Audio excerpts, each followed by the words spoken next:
Listo, entonces. El tema que vamos a ver hoy es sobre la creación de los sistemas de información, cuáles son los componentes, por qué se crean los sistemas de información y cuáles son los procesos y las etapas de la creación de los sistemas. Entonces, el desarrollo de sistemas y el cambio organizacional. La implementación de los sistemas de información pues trajo consigo una serie de cambios que son importantes dentro de las organizaciones y principalmente esos cambios o la implementación de los sistemas lo que buscaron o lo que vinieron a hacer era la automatización de las tareas, buscando hacerlas que fueran más eficientes y más eficaces. Las principales pues tareas con las que se empezó a implementar los sistemas de información fueron calcular cheques, me parece que ya lo habíamos conversado también, calcular cheques, los registros de nómina, que son las planillas, ¿verdad? Para hacer los pagos salariales, dar a los cajeros acceso instantáneo a los registros de depósitos de los clientes, que automáticamente se debite de una cuenta bancaria que una persona hizo un retiro o que se le hizo un depósito. Desarrollar una red de reservaciones a nivel nacional para las agencias de boletos de avión. Eso fue parte también de la racionalización de los procedimientos. Después de la automatización en las tareas, en las primeras etapas, se viene a dar la racionalización de los procedimientos. Esta racionalización es la optimización de los procedimientos estándares de las operaciones. La administración de calidad total. La administración de calidad hace el proceso de lograr la calidad un fin en sí mismo, así como la responsabilidad de todas las personas y las funciones dentro de la organización. Entonces, lo que busca es que la calidad sea una responsabilidad de todas las personas que están involucradas dentro de la organización para cumplir la función. El rediseño de los procesos. El rediseño de los procesos de negocios es un tipo más poderoso del cambio organizacional en el cual los procesos de negocio se analizan, simplifican y rediseñan. Este lo que busca es rediseñar los procesos con el fin de simplificar las tareas y aquí básicamente se eliminan los puestos innecesarios. Resulta que a nivel organizacional, conforme se crean las empresas y estas van creciendo, se van ampliando, se empiezan a crear puestos de trabajo en algunos lugares. Resulta que después cuando los empiezan a analizar, pues hay muchos puestos innecesarios. Entonces, en este rediseño se evalúan esos puestos, verificamos qué funciones hace cada persona y se pueden eliminar funciones o se pueden eliminar puestos específicamente para hacer la jerarquía, el diagrama de jerarquía más pequeño. El cambio de paradigma implica volver a conceptualizar la naturaleza de los negocios y la naturaleza de la organización. Entonces, este paradigma lo que hace es cambiar el modelo que nosotros seguíamos. Teníamos un modelo de trabajo con el cual seguíamos y entonces este cambio es buscar una forma o idealizarlo de una forma diferente. Se conceptualiza de una forma diferente para seguir los procesos. El rediseño del proceso de negocios consiste en identificar los procesos a cambiar, analizar los procesos existentes, diseñar cuáles van a ser los procesos nuevos, implementar el nuevo proceso y una medición continua de este proceso nuevo que se está implementando para hacer una evaluación, saber si está funcionando, si le tengo que hacer modificaciones o si efectivamente no funcionó. Identificar el proceso a cambiar, dice que no es la de decidir cómo usar la computadora para mejorar los procesos de negocio, sino comprender qué procesos necesitan mejorar. Entonces, en este paso, en identificar los procesos a cambiar, es hacer un análisis general para identificar cuáles son, por ejemplo, mis puntos más débiles y saber que existen otras formas de cómo los puedo elaborar yo de que sean más eficientes. Analizar los procesos existentes. El equipo de diseño de procesos identifica los pasos redundantes, las tareas que requieren de mucha papelería los cuellos de botella y demás ineficiencias. Entonces aquí ya estoy analizando los procesos que ya existen. Identifico cuáles son pues los que tienen problemas. Por ejemplo, los cuellos de botella son aquellas actividades que van a disminuir la producción, que tal vez estos van a incrementar el tiempo de espera para un cliente o para generar un proceso. Esto va a reducir la productividad. Cuando existen cuellos de botella, entonces es importante identificarlos para saber por qué están existiendo, por qué los empleados están retrasando realizando una tarea, generando una producción o, por ejemplo, entregando un pedido. Al final, todos estos atrasos en las actividades o en los procesos organizacionales se van a representar en términos de productividad o en términos económicos. Diseñar el nuevo proceso. Una vez que se plantea el proceso existente y se miden tiempos de costo, en términos de tiempo y costo, el equipo de diseño del proceso diseñará una nueva tarea para mejorarlo. Se documentará y modelará un nuevo proceso para ser optimizado con el fin de compararlo con el proceso anterior. Entonces aquí ya identificamos cuál era, por ejemplo, el causante de que existieran los cuellos de botella. Entonces ya yo voy a diseñar un proceso nuevo que me va a venir a mejorar la situación que encontré ahí, el problema que encontré. Implementar el nuevo proceso. A medida que la empresa empieza a utilizar este proceso, se descubren los problemas y se tratan de solucionar. Los empleados que trabajan con el proceso pueden hacer recomendaciones. Ok, entonces en esta parte de implementación, ya yo pude haber recomendado algún tipo de mejora, pero resulta que los empleados, al fin y al cabo, ellos son los actores principales dentro de este proceso. Ellos son los que nos pueden dar a nosotros mejores recomendaciones de cómo creen que se pueda mejorar. Entonces es importante que en este paso pues se les tome en cuenta las recomendaciones o las observaciones que ellos puedan hacer con respecto a la propuesta que nosotros tenemos. La medición continua. ¿Por qué se habla de una medición continua? Porque los procesos se pueden deteriorar con el tiempo a medida de que los empleados recurren al uso de métodos antiguos. Resulta que a pesar de que yo encontré que existía un problema y pude presentar un nuevo proceso, una nueva herramienta, una forma de cómo mejorar ese problema, los empleados se van aburriendo con el tiempo y terminan recurriendo a aplicar los métodos antiguos. ¿Por qué? Porque nosotros, conforme vamos trabajando, vamos creciendo, nos vamos desarrollando, entramos en una zona de confort y no nos gusta que nos saquen de esa zona de confort. Entonces, en el momento que usted llega a una organización, por ejemplo, y les dice, vamos a dejar de usar X sistema y vamos a empezar a utilizar este otro, ya me cambiaron y me sacaron de esa zona de confort porque ya yo sabía cómo se utilizaba el sistema, ya sabía dónde estaban algunas cosas sin necesidad incluso de tener que verlo.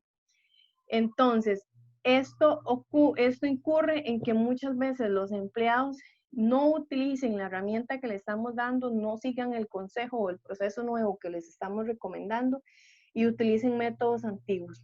Entonces, esta herramienta que yo empecé a implementar va a perder su efectividad si la empresa experimenta otros cambios. El análisis de los sistemas. El análisis de sistemas es el análisis de un problema que una firma trata de resolver mediante un sistema de información. Consiste en definir el problema, identificar sus causas, especificar la solución e identificar los requerimientos de información que deben cumplir una solución de sistemas. Entonces, en este análisis de sistemas, lo que yo voy a hacer es analizar el problema que tengo y tratar de resolverlo con un problema. Con un sistema, que diga, perdón. No lo voy a resolver jamás con otro problema. Ok, en este gráfico nos muestra el proceso de desarrollo de los sistemas. Tenemos el análisis de sistemas. Este va a describir cuál es el problema, va a identificar las causas y va a hacer la lista de requerimientos. Luego tenemos el diseño de sistemas, pues este nos va a mostrar cómo cumplir con un objetivo. Luego tenemos lo que es la programación, las etapas de las pruebas, la conversión. La conversión es implementar, poner el cambio del sistema viejo al sistema nuevo. Y por último tenemos lo que es la producción y el mantenimiento. Cuando ya yo pongo a prueba el sistema, cuando ya lo llevé a producción, así se le dice, y empiezo a darle mantenimiento y a hacer mejoras. Dentro de este proceso existen lo que son los estudios de viabilidad para determinar si una solución es viable o si puede alcanzar desde un punto de vista financiero, técnico y organizacional. Este estudio de viabilidad determina si se espera que el sistema propuesto sea una buena inversión. Recuerden que nosotros no podemos hacer que una empresa gaste dinero en un sistema que no sabemos si le va a funcionar, si va a resolver el problema que tiene la organización. Si está disponible la tecnología necesaria para el sistema. Siempre también hemos conversado que aparte de implementar un sistema, tenemos no es solamente llegar a implementarlo y decir que vamos a empezar a trabajar con él, sino que también tenemos que hacer un análisis de todo el equipo que tenemos dentro de la empresa, sea software, sea hardware, que vaya a ser necesario para implementar esa nueva tecnología. Si los especialistas en sistemas de información de la firma pueden operarlo, también es importante. Yo no puedo traer un sistema sabiendo que el personal que lo tiene que trabajar no está capacitado. Y si la organización puede mejorar los cambios introducidos por el sistema. Puede manejar los cambios. Establecimiento de los requerimientos de información. La tarea más desafiante del analista de sistemas. Dice que los sistemas de información de un nuevo sistema implican identificar quién necesita qué información, en dónde, cuándo y cómo. Entonces, esta es la parte más desafiante, poder identificar para quién va a ser, cómo lo voy a hacer y cuándo lo voy a hacer. El análisis de los requerimientos describe con cuidado los objetivos del sistema nuevo o modificado, porque también hablamos de que muchas veces no es introducir un sistema nuevo, sino que solamente modificarle, hacerles algunas mejoras o incorporar algunos módulos. Desarrollar una descripción detallada de las funciones que debe realizar el nuevo sistema. Entonces, en esta etapa, establecimiento de requerimientos, pues es identificar cuál es el problema principalmente, cuáles son aquellas causas y cuál es la lista de requerimientos que tenemos para nosotros empezar a desarrollarlo. El diseño de sistemas, el análisis de sistemas describe lo que debería hacer un sistema para cumplir con los requerimientos de información, que fue lo que hicimos en la primera etapa.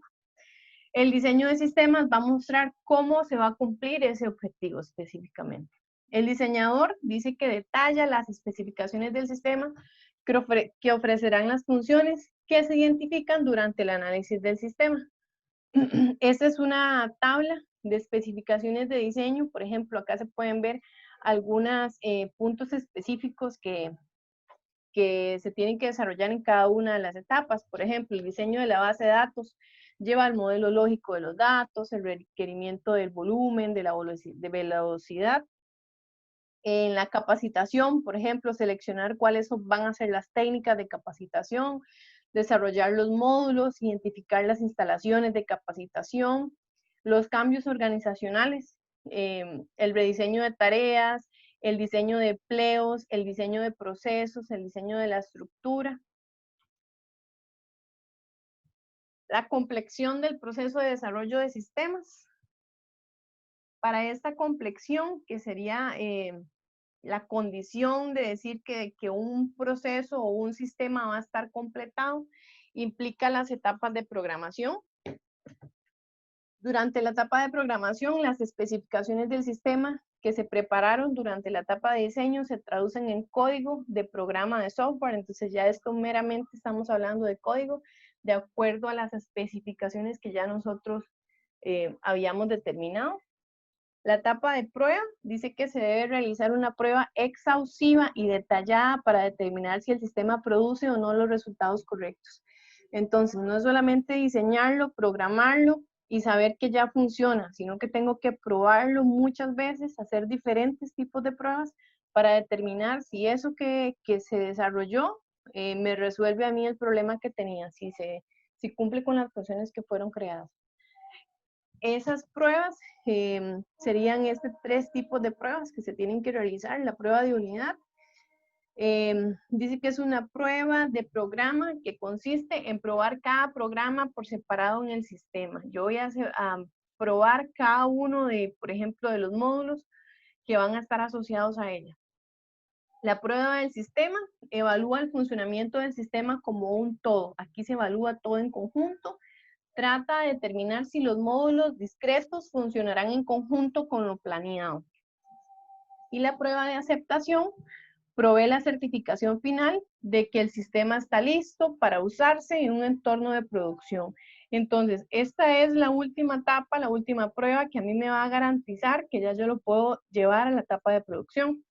Los usuarios lo van a evaluar, le van a hacer pruebas al sistema y la gerencia también lo va a revisar. Entonces, vean que esta etapa de aceptación ya implica llevarlo a que lo prueben los usuarios y a que lo prueben los gerentes, que al fin y al cabo ellos son los que nos van a decir, son los que siempre interactúan con el sistema y son los que nos van a decir si cumple o no cumple con los requisitos que ellos tenían. Denme un segundo para cerrar la ventana porque el vecino puso música.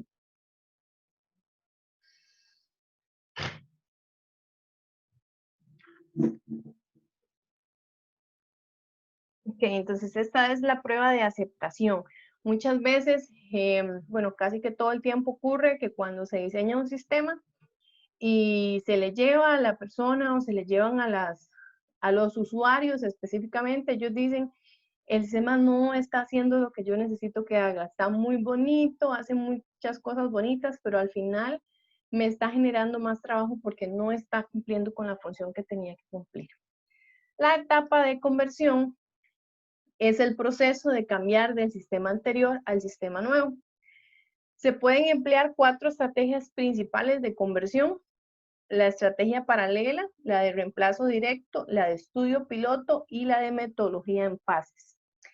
La paralela, tanto el sistema anterior como el de reemplazo, se operan en conjunto durante un tiempo hasta que todos estén seguros de que el nuevo sistema funciona de manera correcta. Entonces, yo lo puedo poner ambos a trabajar al mismo tiempo para garantizar de que se van a hacer comparaciones tanto con el viejo como el nuevo para garantizar que se está resolviendo el problema que yo había identificado. La estrategia de reemplazo directo, lo que hace es sustituir el sistema anterior en su totalidad por el nuevo. Es llegar y decir, bueno, a partir de hoy no se usa más ese sistema y tienen que empezar a usar este otro sistema. Esta estrategia de reemplazo directo es la menos recomendada, porque como yo les decía, al fin y al cabo los usuarios, esos usuarios pueden ser personas que tienen muchos años dentro de la organización, que están en su zona de confort, que ya están familiarizados con un ambiente, con un entorno, con un sistema, con un proceso. Al llegar a decirles a partir de hoy, usted ya no usa más el sistema, me empieza a utilizar este otro, estamos pues entrando dentro de su zona de confort y esto nos va a generar la resistencia al cambio. Esa resistencia al cambio es un poco difícil manejarla o controlarla dentro de los usuarios una vez que la encuentran, que se adaptan a ella. Porque cuando ya nosotros nos acostumbramos a utilizar un sistema específicamente, yo entro en esa resistencia al cambio, que yo no quiero usar otra cosa, yo no quiero hacer otra cosa diferente a lo que yo hago, entonces ellos van a rechazar el sistema, independientemente de qué tan bueno sea el sistema, ellos lo van a terminar rechazando y no le van a sacar el provecho. Entonces, esta estrategia de reemplazo directo es la que menos se recomienda porque siempre va a crear esta resistencia al cambio. Entonces, lo que mejor se recomienda es implementar cualquiera de las otras estrategias que existen para que el usuario al final se vaya familiarizando de poquito, como por decirlo de otra manera, para irlo endulzando de a poquito para que al final se termine enamorando del sistema nuevo que le estamos entregando y sepa que es pues para generarle un trabajo, una tarea más fácil o más agradable. Luego tenemos la estrategia de estudio piloto. Esta lo que hace es introducir el sistema nuevo en un área limitada. Por ejemplo, en un departamento. Solamente en un departamento vamos a hacer el cambio, vamos a hacer la prueba con estos usuarios, unos usuarios limitados, tal vez reducidos en cantidad. no en toda la organización, solamente con ellos, y ellos ya van a ser parte, ellos son conscientes que son parte de esta estrategia, que ellos fueron los seleccionados para que prueben este sistema, o sea, se les endulza de otra manera para que ellos sepan que ellos van a estar solamente en un periodo de prueba y que ellos son parte de este cambio, que nos van a decir a nosotros qué encontraron en el sistema, si les gustó, si no les gustó, si está resolviendo el problema o si efectivamente requiere algunas mejoras que nosotros tenemos que hacerle antes de pasarlo a producción.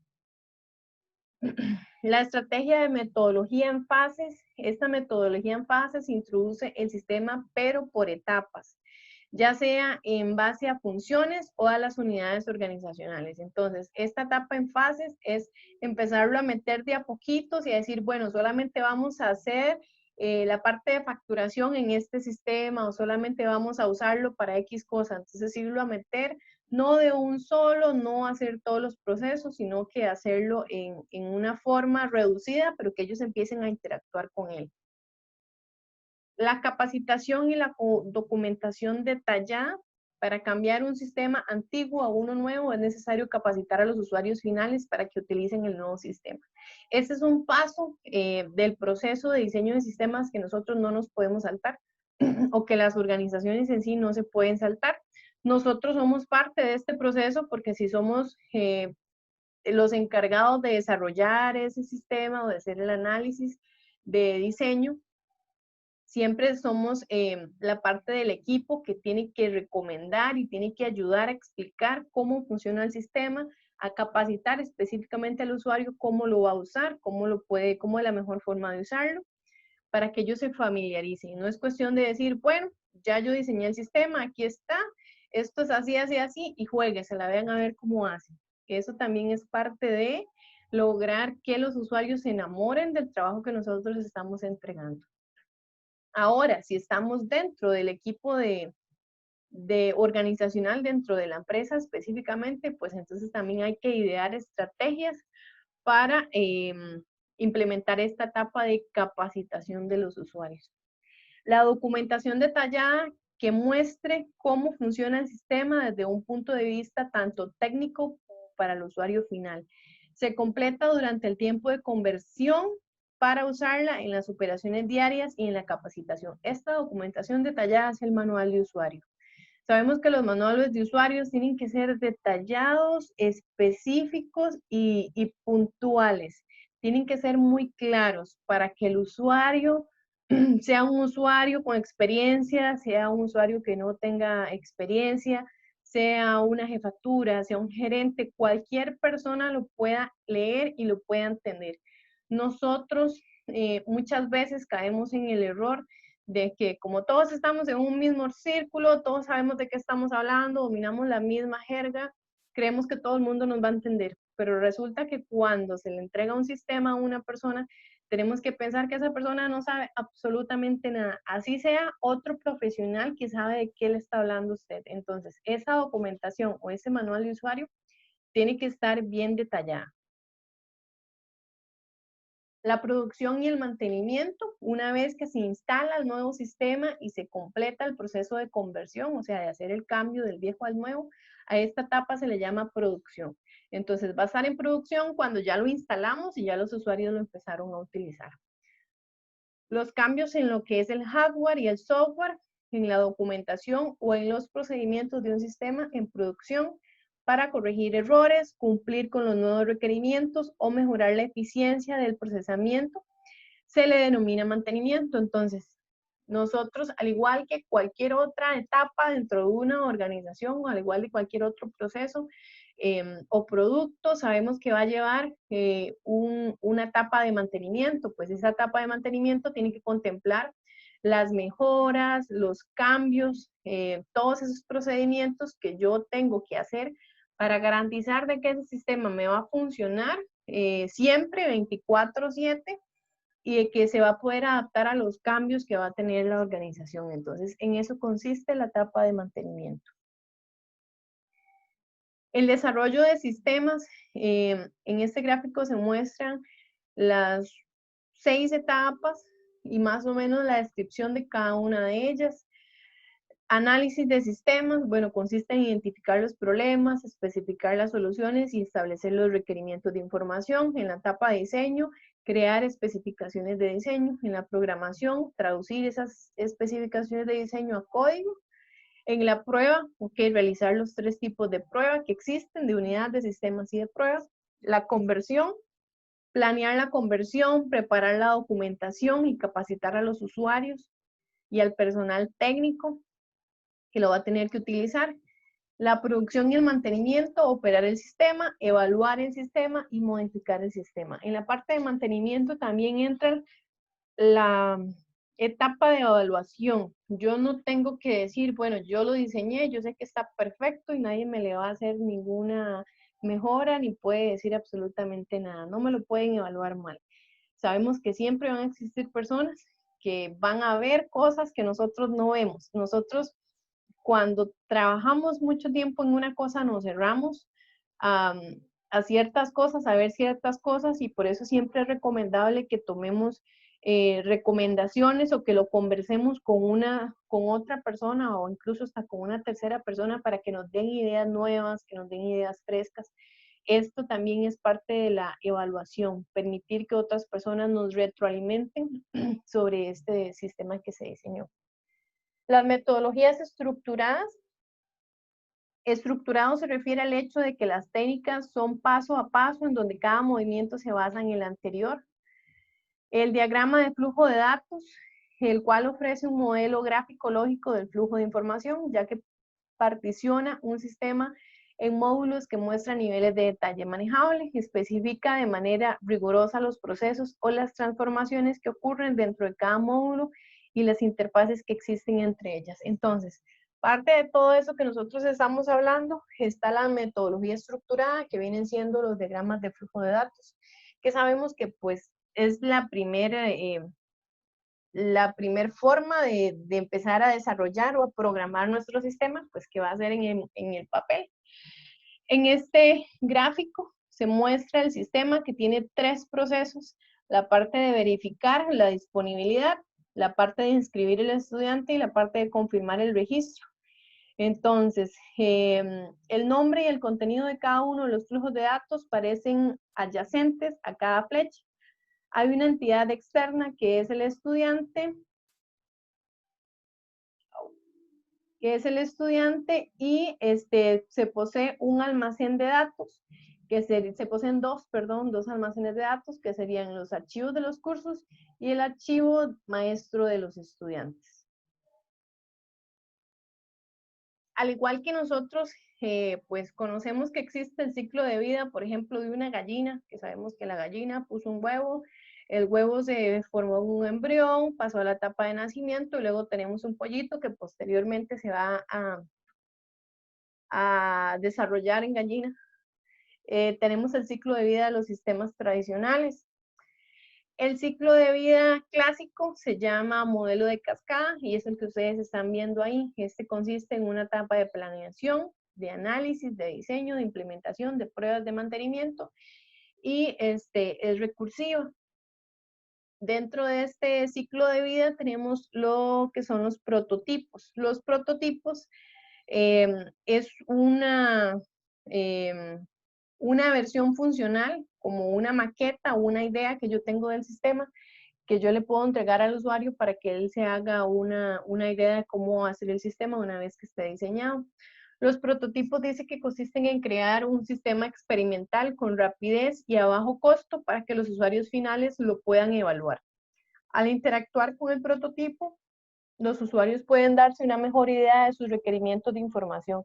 Eso es como cuando nosotros nos explican algo que, bueno, en este caso, ustedes le expliquen algo a alguien que no sepa nada de sistema, solamente sepa que tiene un problema y que quiere que ese problema se resuelva con un sistema, entonces usted se lo va a explicar y él no le va a entender hasta que usted no le diseñe algo y no se lo muestre.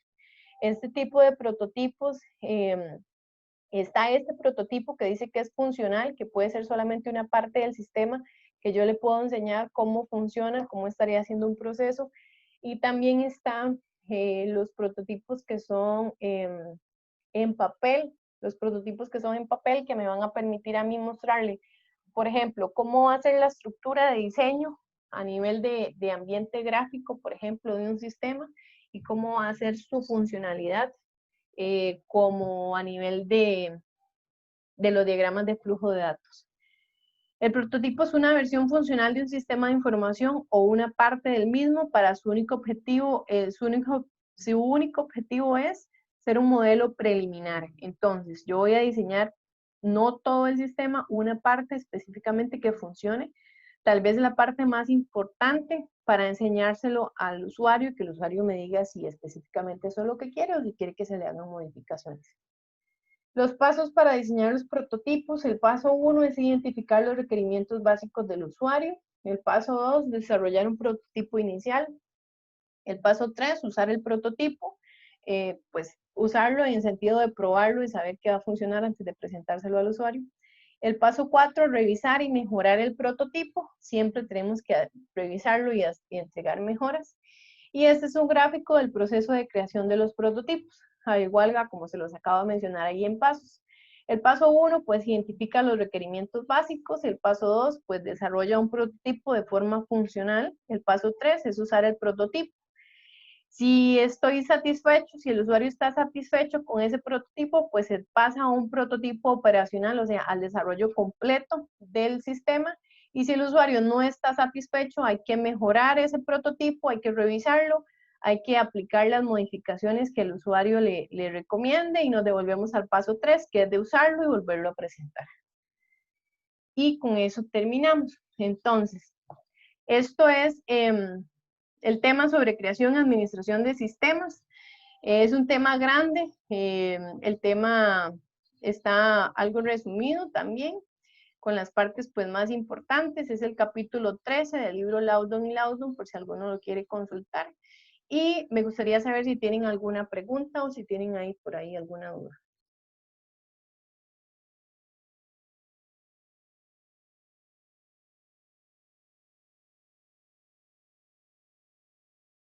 ¿No tienen dudas? No. ¿Todo bien? Ok, entonces. A mí me quedó muy claro. ¿Le quedó muy claro? Bueno, qué dicho.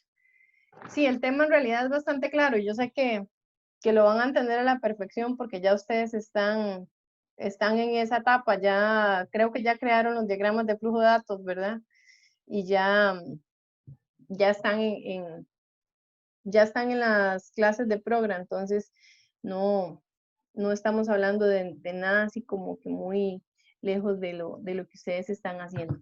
Listo, entonces, ahí en mediación virtual, ustedes tienen, ahí en mediación virtual ustedes tienen un ejercicio igual sobre preguntas de verdadero y falso de este capítulo 13. Son cortitas, creo que esta vez no les puse muchas, para que las revisen. Es como algo de comprobación de lectura de este capítulo, para que lo revisen y tienen tiempo de entregarlo hasta el próximo miércoles a la 1 de la tarde. Si no tienen dudas, nos vemos la otra semana. Está bien, profe. Listo, hasta luego, que les vaya bien. Hasta junio, profe. Bueno, profe. Chao.